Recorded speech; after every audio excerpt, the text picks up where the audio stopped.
There's no doubt that the whole food industry, the whole food sector needs to adapt the way we have done agriculture in the last 50 years, a little bit more, 70 years, which has been very sort of industrial, moving to more and more efficiency, productivity and industrial.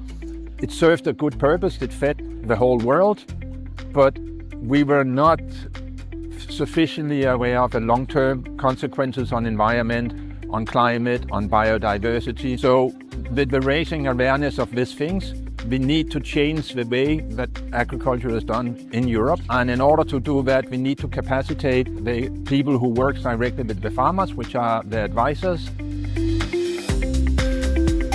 Looking back, I think I can only be happy. It was very interactive, very productive. There was a lot of engagement from everyone in the room. What I would see as highlights, or what was different also from our previous General Assembly meetings, is that we had 2 rounds of interactive knowledge exchange sessions, which were being led by the members of our network, by the national coordinators, by the coaches, really taking ownership of their own work and sharing their knowledge and their experiences with the other members of the network.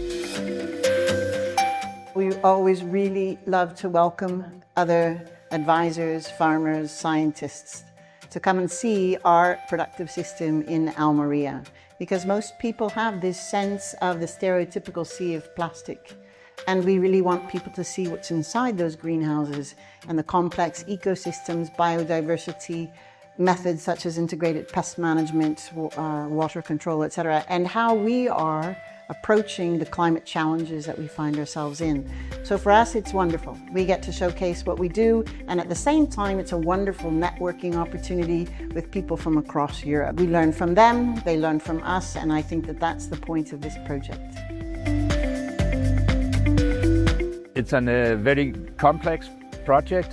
Having 27 countries to coordinate and work together within the European Union is not an easy task.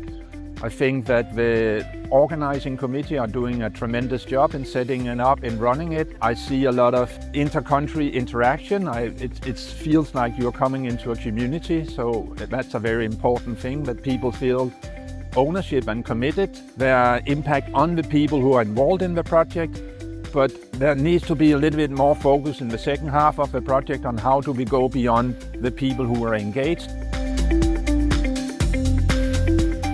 I think that this project's main contribution to sustainable agriculture will be to transfer and translate knowledge that is already out there, and then make sure that actually also gets implemented on the ground.